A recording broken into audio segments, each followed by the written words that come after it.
Now, if you're looking to buy some tube lights, let me tell you why I picked the Godox TL30s instead of the Nanlite Pavotube II. Now, the Pavotubes have pretty much dominated the market when it comes to these decent, affordable tube lights, and I was just about to order a pair of them when I discovered the TL30s. Spec-wise, the Godox TL30 and the Pavotube II are very similar. They both offer 360-degree HSL mode, special effects, CCT mode, and they can both allow you to adjust the green and magenta tint, and both can be mounted onto magnetic surfaces as well as with a 1/4-inch thread mount. And they both charge over USB-C, and this is actually something that I think you should keep in mind if you're buying some tube lights, because some of the cheaper ones only charge over micro USB, and that means that the charging time can take ages.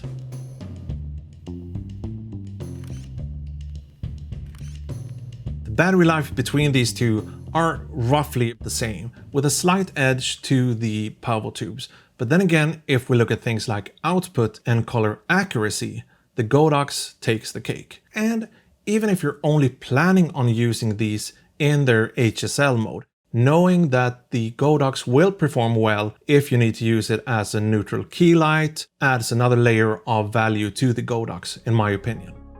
Overall, the Godox TL30 feels compact and sturdy, and the display works great even if you're outside in bright daylight.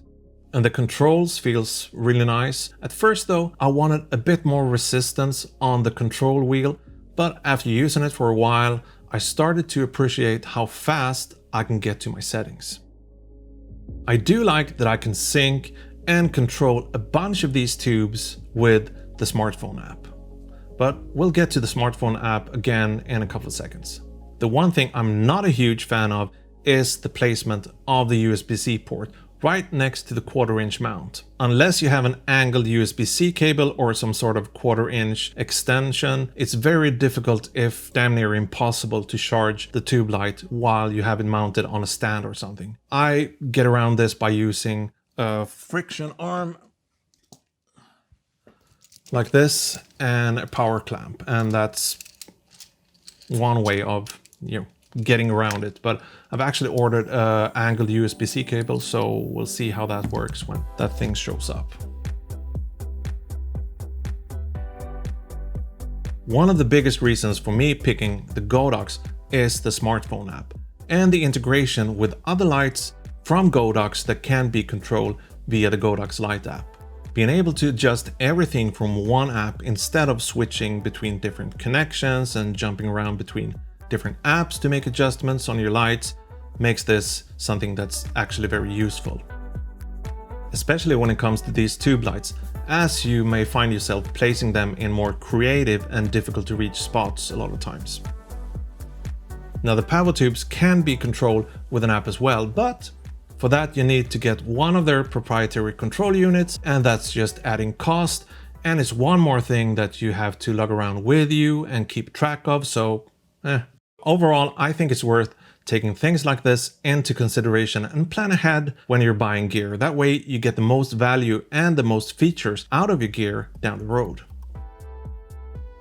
There's a lot of things that I really like with these TL30s, and they've been with me in my camera bag since the day I got them basically. So I can highly recommend them if you're looking to buy some tube lights.